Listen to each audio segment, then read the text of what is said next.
The things that we offer that, you know, you go to Roswell but you don't get that kind of an experience. And then we're going to stop the bus, as you know, at the crash site.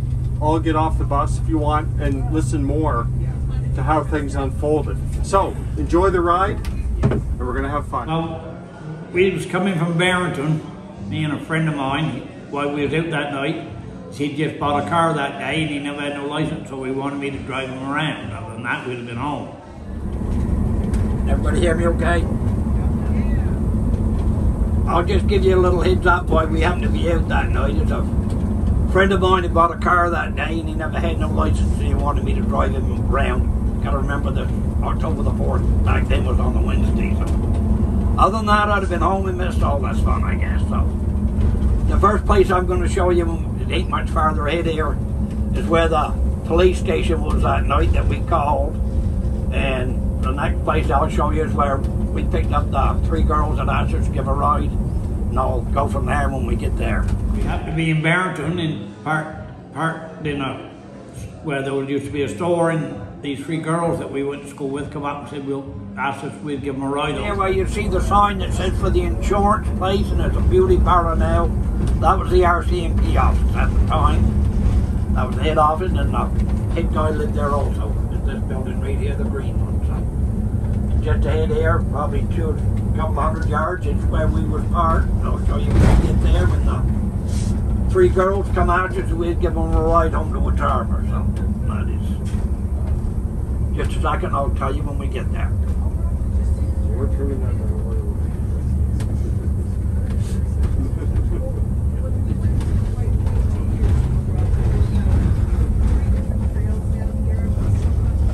We was in the parking lot where you see this big yellow building on the right. We was in that parking lot. It was different back then. And the girls had been here to the theatre, which was on the left at the time, and they'd come out and we'd give them a ride on the Wood Tower with the 3 girls that we went to school with. On the way home, as we was going up through Shag Harbour, we noticed four lights to the north of us, off to the right.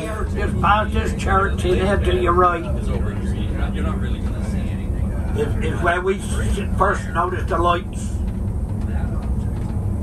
Roughly, I don't know how far in there it was and how high it was, but there was 4 lights.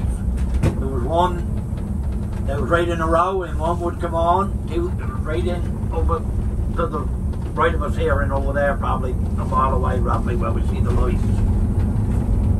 And there was 4 lights, and one would come on, 2, and the 3rd one, the 4th one, they'd all be on for a second. They would all go off, and then they started over in that sequence again. As we was driving along here, we could see the lights the whole time. We lost them once when we went, after we got up here a little bit farther, because of the big hill they was behind. But we never had no trouble seeing them at the museum right here. Because back then, today you wouldn't see the lights because of these trees, but back then everybody burnt wood, so if a tree was big enough to cut, it was cut down so we could see in there perfect.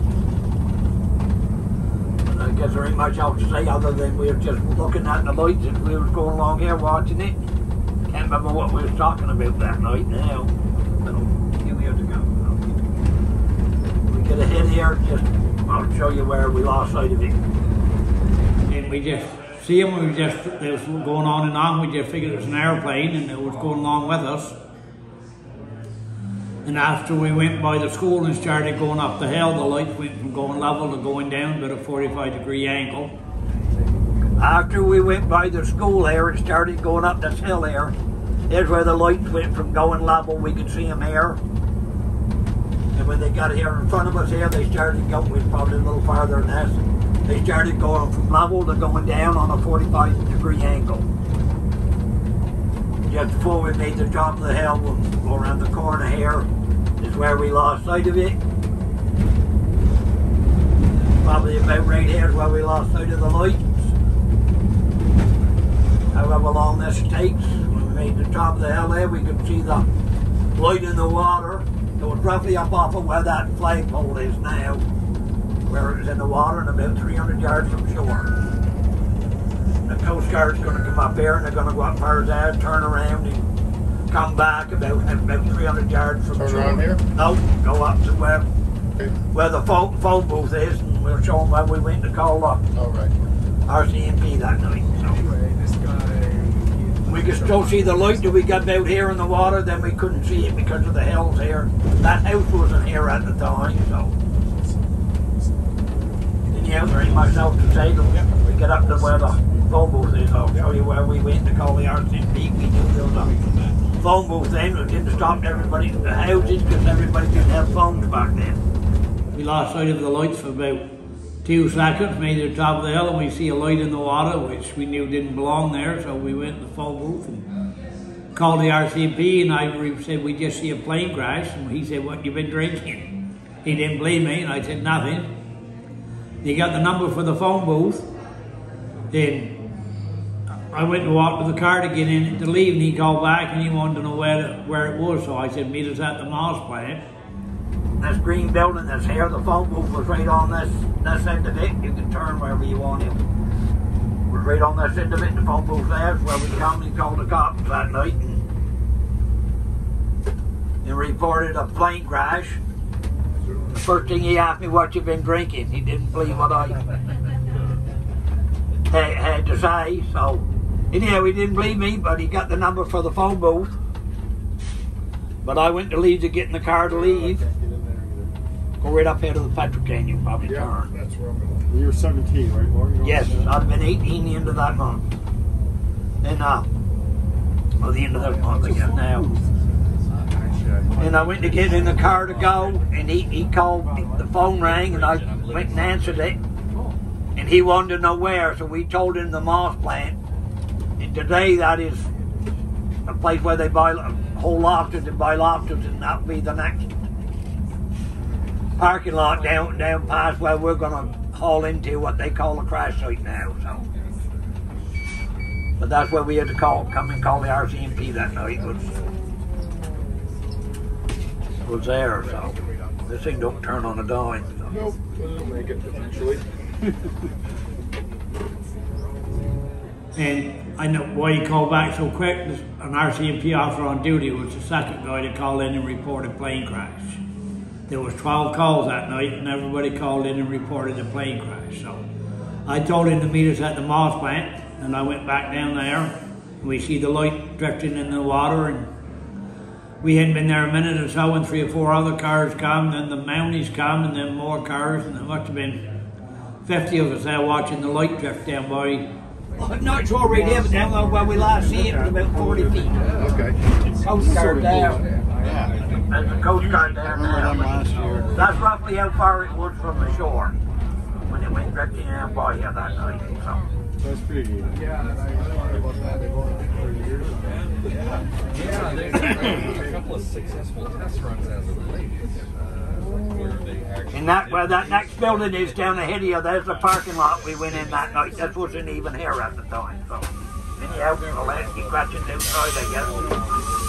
Well, about 300 yards from shore, then some of the people that had seen it left and went to go out with fishing boats to look for survivors or wreckage or whatever. And me and the cops stayed there. The head guy went back to the police station to find out what any planes missing or anything. And we watched the light drift down by till the light just went out. And after that, me and him went down and got on the Coast Guard boat when it come from Shag Harbour. It come up to Shag Harbour and picked us up, and we went out on that. And we never found nothing that night.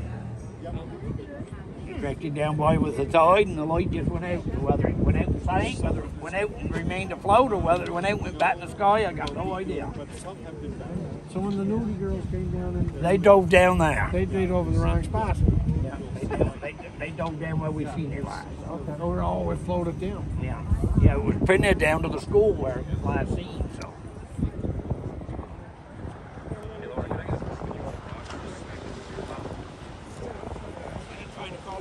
When we first went out there, they claimed there was a patch of yellow foam about 300 yards long and about 100 yards through it, and a foot or more thick, deep on the water.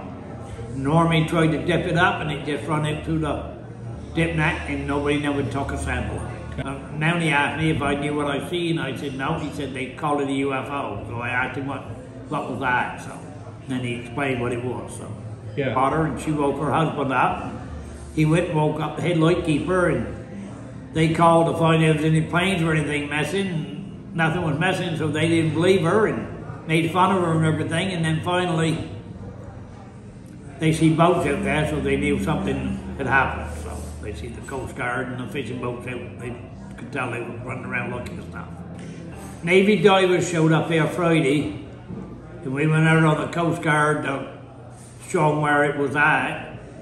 And before we got there, they stopped and the divers went overboard, and I said, I was getting ready to go overboard, and I said, this ain't where we see it in there. I said, you're wasting time here. And the captain was adamant with putting them overboard here.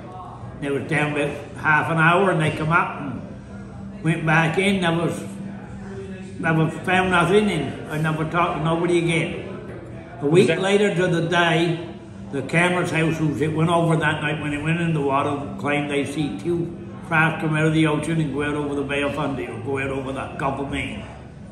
Now, the government's official story is something come down and we officially searched for it, but we don't know what it is. Yeah, the government called him and asked him to check the shore the next morning, and he actually found something. And it was brought off the island and turned over to the American government, not the Canadian. I got no idea what it was. All I know, we definitely see something. So whatever it was, the government definitely knows what it was. You got 2 choices. Either American or a Russian military plane in development stage or something from outer space.